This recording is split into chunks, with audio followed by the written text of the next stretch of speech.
Welcome to the Rimworld mod rundown. We'll be taking a quick look at what you can expect to see from Luciferium expansion. For starters, you'll need to own the additional workshop content, vanilla expanded framework, and harmony. Today we're going to be looking at a highly involved, extremely expensive, and potentially lucrative production chain that'll allow you to make Luciferium based drugs for your colony, with all of the consequences you'd expect. Luciferium expansion includes its own detailed research tree, with 11 technologies to unlock. These will grant you access to the new resources, as well as 3 new pipe networks to transport them, the buildings that are used to collect and refine them, and 6 new drugs that they can be used to produce. Important to say up front, all of the content for this mod is very much aimed towards the late game. You'll be spending a fortune in steel, plasteel components, advanced components, power, and floor space to make even a semi-functional setup to produce anything that's even remotely close to actual Luciferium. I'm not normally a fan of mods that drop a great wedge of content right on the top tier of gameplay, as most of the time it can unbalance the game in an uninteresting way, making the majority of content that sits below it become far less viable, or even worse, obsolete. The Luciferium expansion does it right, in that with all of the investment it demands, you're unlikely to be churning out enough drugs to keep a whole colony running on devil's powder. Hell, you might even be struggling to keep a small group constantly supplied, which for the cost involved with all of the potential gains, feels about right, especially if you're pairing this with something like Vanilla Race's expanded Hussar and using it to keep your Ulan alive. I'm also going to slightly mix up the structure for this rundown. Normally I'd cover all components in their own segments, buildings, drugs, research, etc. For this we're going to go tech by tech and build out a Luciferium setup with the new parts as we unlock them, as I think it's the most understandable way of showcasing it all. This is a significantly more involved rundown than something that was covering simple weapons or xenotypes, so I'll do my best to present the information as clearly as possible without doing cutaways mid-explanation. There will still be some, I just want to make sure that it doesn't get in the way of the details. Also, I'm well aware that my setups with this mod are less than ideal. If you're the kind of player that has 8 hospital beds sharing a single vitals monitor, you're going to have to grit your teeth and deal with it for a while. Let's start with Scarlet collecting then. This requires that you've already made it to the fabrication stage of the research tree, and it'll unlock you your Scarlet collector, the Scarlet pipe, and the Scarlet tank. I've covered pipe networks quite a few times in my rundown videos, but for those of you who've never used one, think of the Scarlet collector like a power generator, say a solar panel. The pipe works the same as a conduit, and the tank acts like a battery. The only difference between pipes and conduit is that pipes need to be plumbed right up to the buildings that they interact with.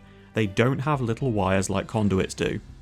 As we go through this video, you're going to see a receipt popping up on the side of the screen occasionally, so that as the Luciferium setup progresses, the total cost it's incurring will be visible. So, what are these bits doing?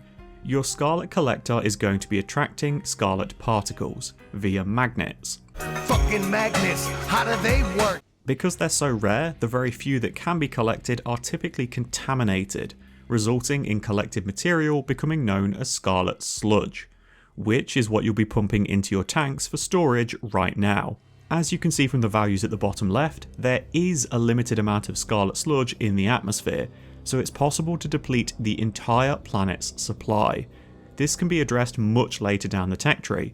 For now, I think it's more important to look at the actual values and how they translate.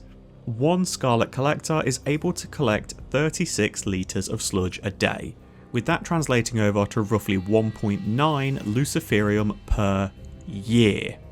That isn't even considering the production stages in between to make sludge into Luciferium.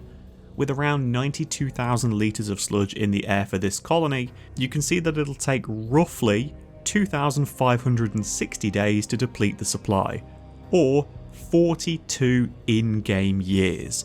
That's if you're only running one collector without any boosting structures nearby. Shut up, you nerd! Also worth noting that these collectors only work if they're unroofed, so this costly infrastructure is going to be vulnerable to mortars, drop pod raids, and even things like flash storms.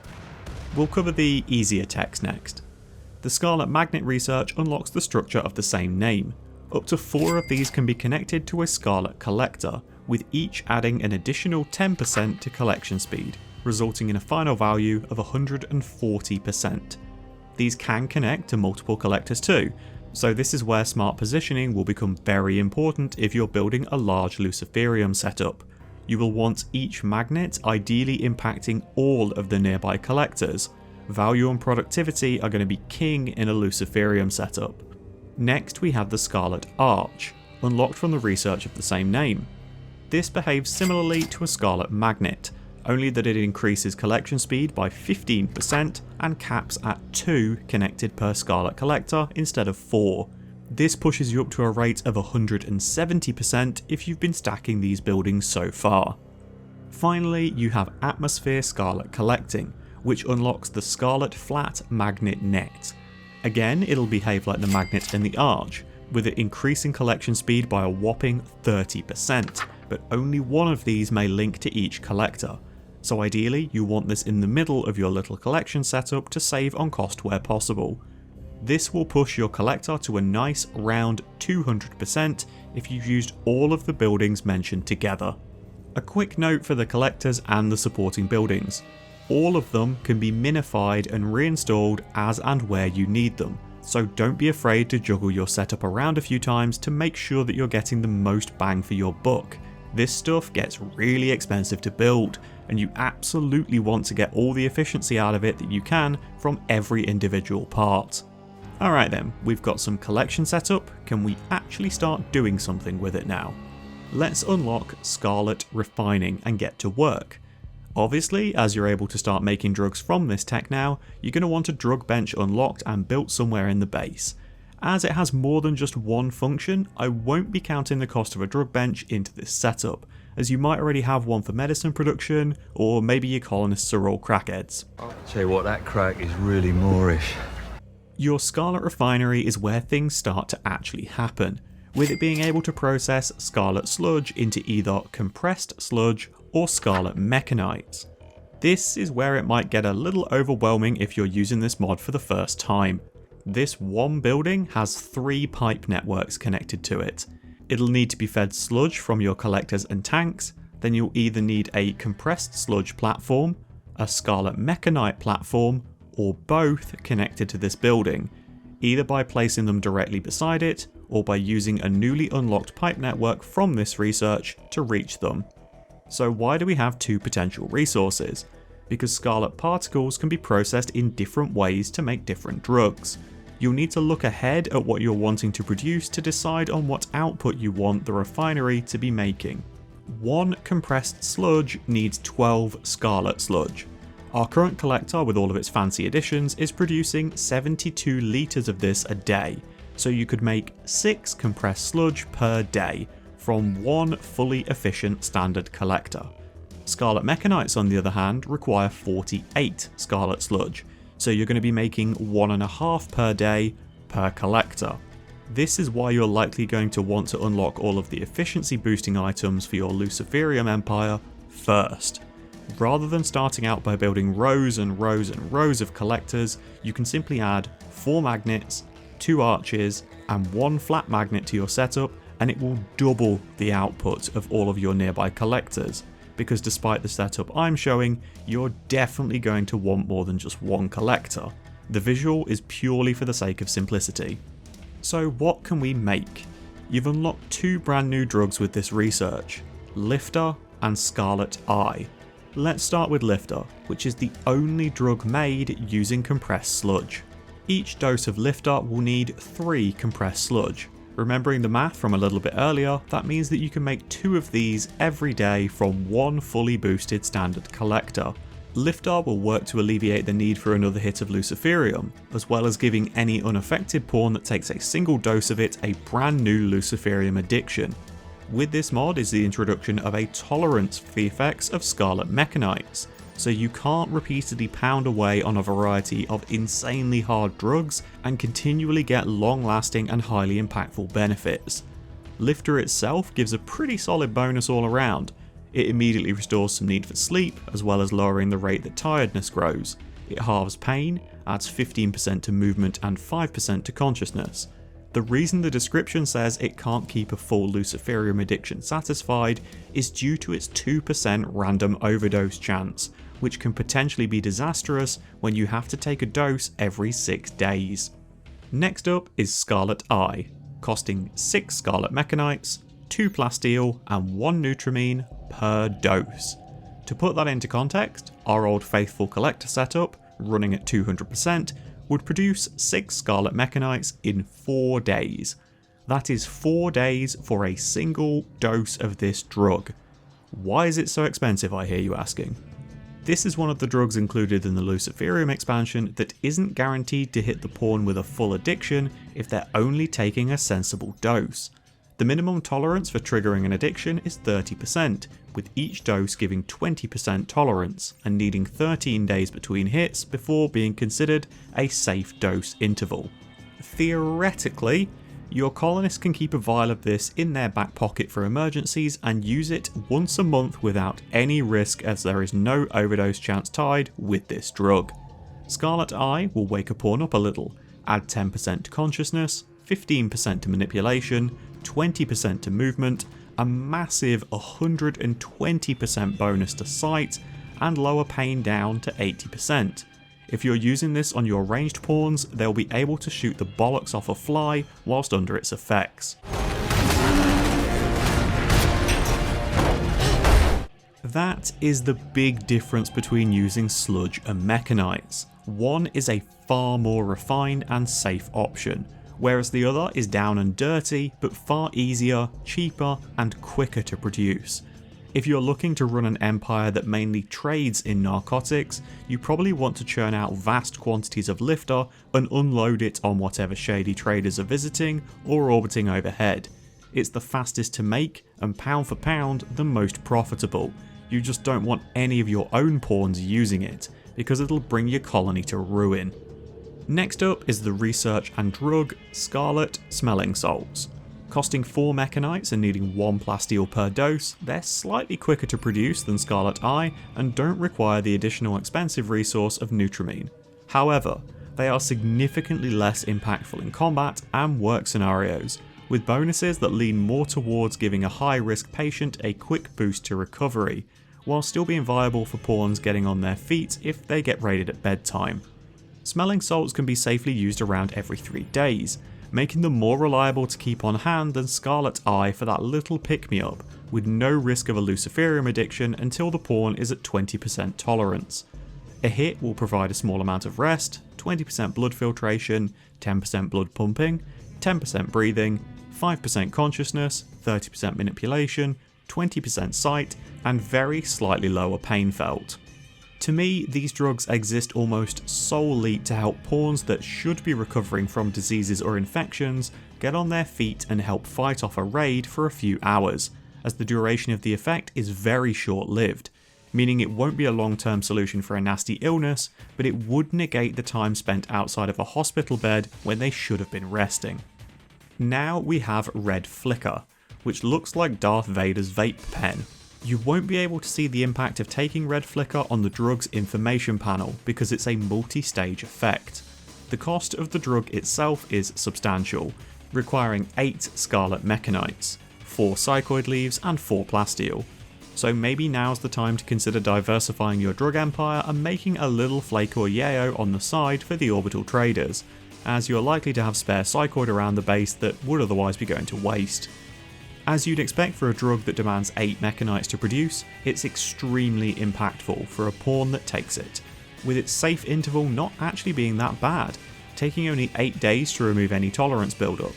Just like other Scarlet drugs, this gives a nice bump to sleep when taken, with Red Flicker going through 3 stages of health effects over a 4-day period. At first, it's Euphoria, lowering pain to 80%, granting an additional 35% consciousness, 60% movement, 40% sight, 40% blood filtration, 20% blood pumping, 100% digestion, and 10% breathing. The pawn will be absolutely sailing through work and combat, loving life, feeling invincible. After around 20 hours of this feeling, the crash begins. 120% pain experienced, minus 20% consciousness, minus 20% movement, minus 20% sight, minus 20% blood pumping, 150% hunger rate, and 130% tiredness.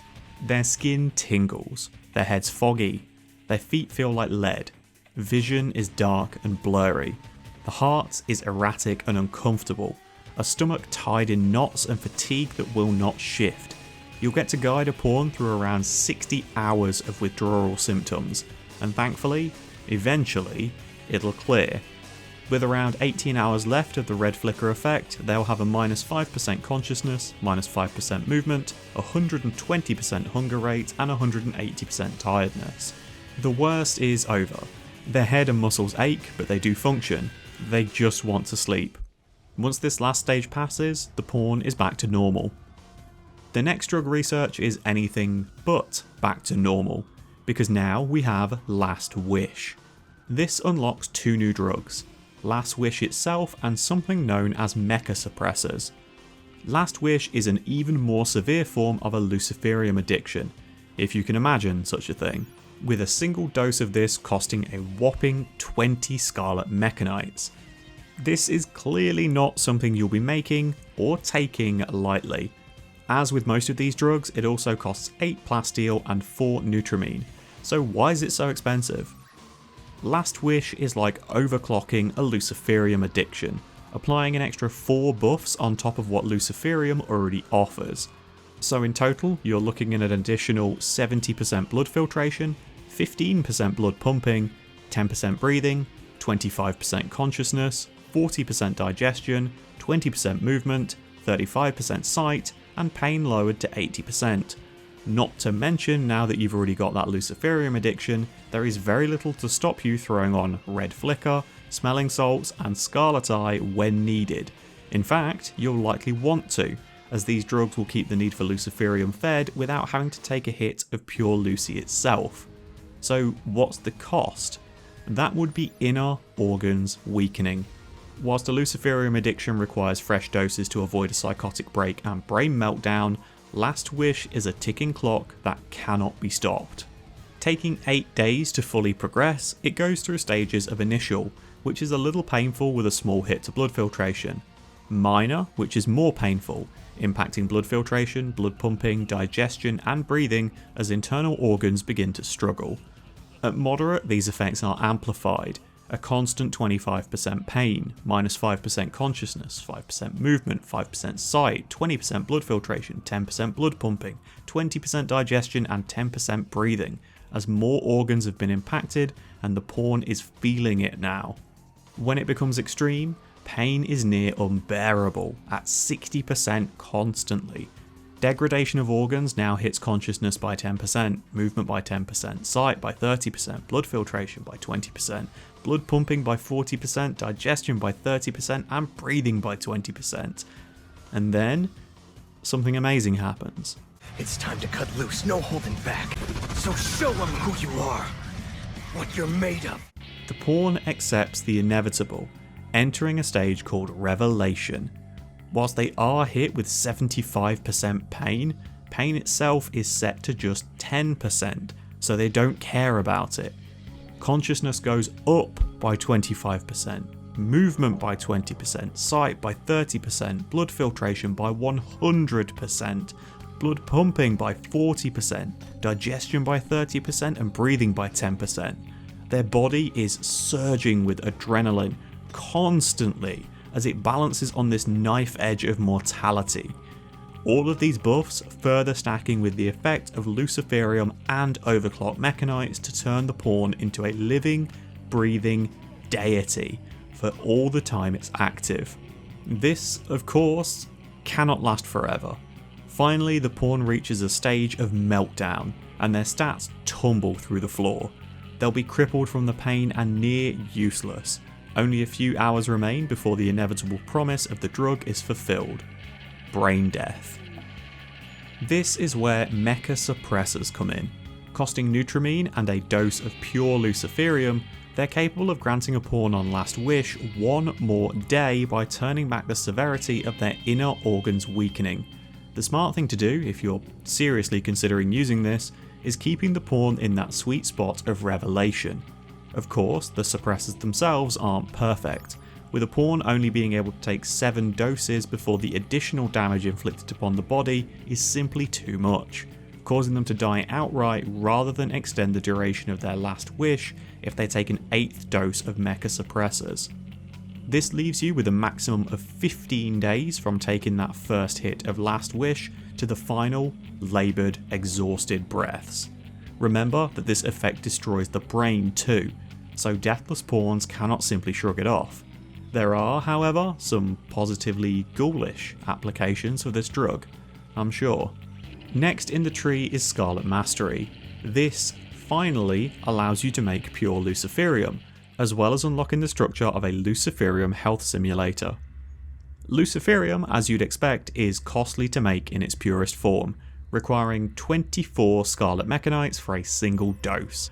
However, the upside with all of this research you've done previously means that you can maintain a Luciferium addiction with cheaper alternatives, like smelling salts.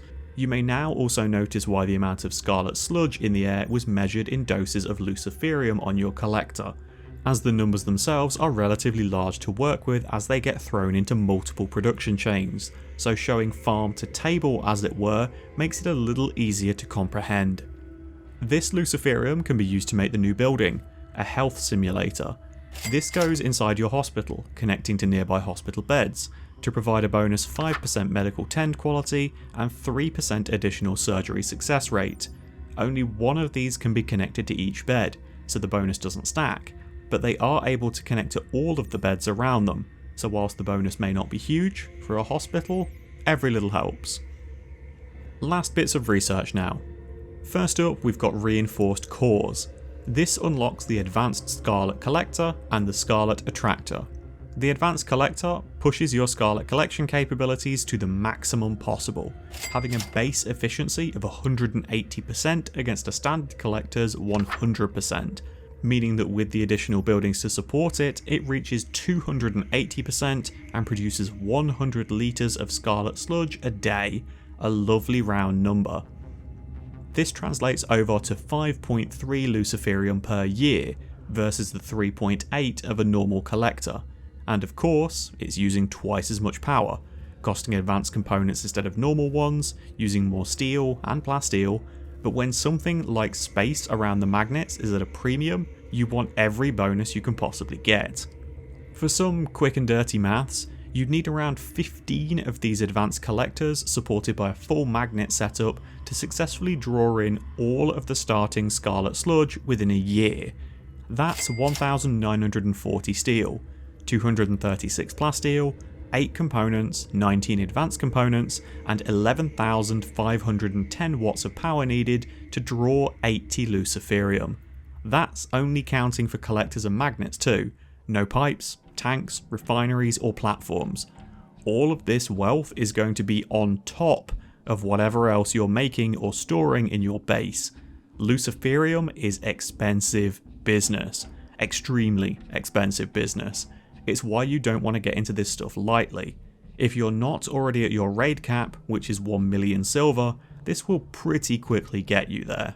In America, first you get the sugar, then you'll get the power, then you'll get the women. Here is where the Scarlet Attractor comes in with this setup, because what good is a Luciferium empire if you burn through all of the sludge in the atmosphere and you have no more materials to make things? An attractor will draw in 20 Luciferium worth of Scarlet Sludge to your atmosphere, but it's destroyed upon use, so each pull will cost you 60 steel, 15 plasteel and 2 advanced components.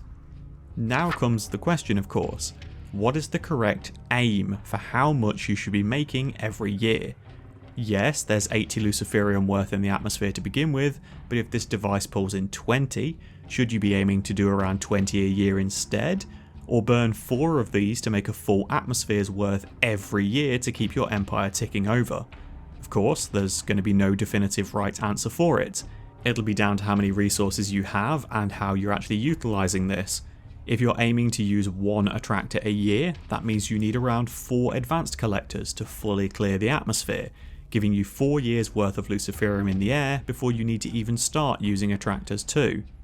You could start big and scale the operation down later on, drain that initial 80 as fast as possible, then deconstruct a large chunk of your setup to pay for the attractors, and keep enough collectors around to chug through that 20 it generates once a year.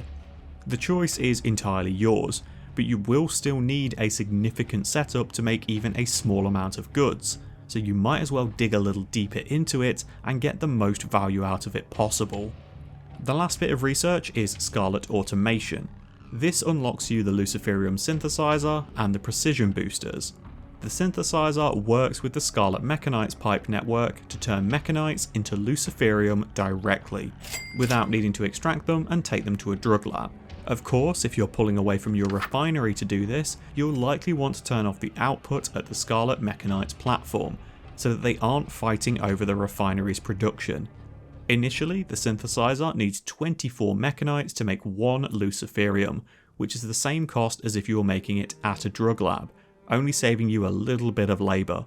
This is where precision boosters come in. Up to 4 boosters can be connected per synthesizer, and each will lower the required Mechanites by 1. So with a full setup, you're making a 6th Luciferium for quote unquote free, as the 4 Mechanites you saved each time becomes enough to make another dose after 5 cycles. It may not sound like a lot until you remember how much Luciferium was actually being tracked within the atmosphere. Getting an extra 20% out of that limited supply for such an expensive setup is critical. This research, of course, is only if you want to go the route of purely making Luciferium. You don't need to touch these structures at all if you're more interested in playing with things like Red Eye or Flicker, as not only will they be more easy to manage, as pawns won't develop full-blown Luciferium addictions, but you'll be less paranoid about using them because they don't cost anywhere near as much to produce. They won't have such a severe, better save it for an emergency problem of video game consumables, where your colony will die with 40 doses sat in storage because you didn't think the raid was dangerous enough to warrant their use. Seriously folks, stop hoarding consumables. Do you have any idea how fun the recycler charges were in Prey?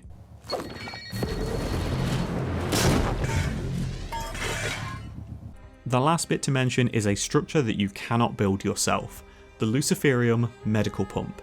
This may be offered as a quest reward, or it might appear as loot in a world location. You'll only want to take this if you've got easy access to a lot of Luciferium. The medical pump spends most of its time sitting idle, needing to be fueled with 12 doses of the good stuff to allow its effect to be used. When a pawn is killed, regardless of the damage or the type of death, as long as there's a body left anyway, the device can be used to bring them back in perfect health, with the small downside that it causes them to have a Luciferium addiction and go into a 5-day coma.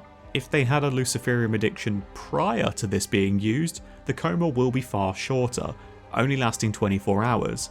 This lets you bring back someone that fell into oblivion from taking Last Wish, or to fix your moral guide who somehow had their brain destroyed by a shortbow, despite wearing a cataphract helmet. Because let's face it, if you've got 12 Luciferium to fuel this device, you've likely got a bit more around the base that can keep their addiction fed too. This device isn't eternal, however. After 3 uses, it falls apart and becomes a few useful resources. And all of that is the Luciferium expansion. Costly, highly involved and very late game focused, but surprisingly well balanced for a mod of this type. If you're getting bored of running normal drug operations or organ farms, why not give this a try? It plays really well into getting high on your own supply too, as the raid sizes you'll be encountering from your wealth inflating to Bezos levels of absurdity will need some seriously powerful pawns to bring them down. Thankfully, you'll have just the stuff thanks to your magic magnet farm. Thanks for watching folks. If you have any mods you'd like to see a full breakdown for, or suggestions of mods you'd like to see covered, feel free to leave them in the comments, I might get around to them. I'll be back again soon with another Rimworld mod rundown. Wherever you are in the world, enjoy the rest of your morning, afternoon or evening. Take care.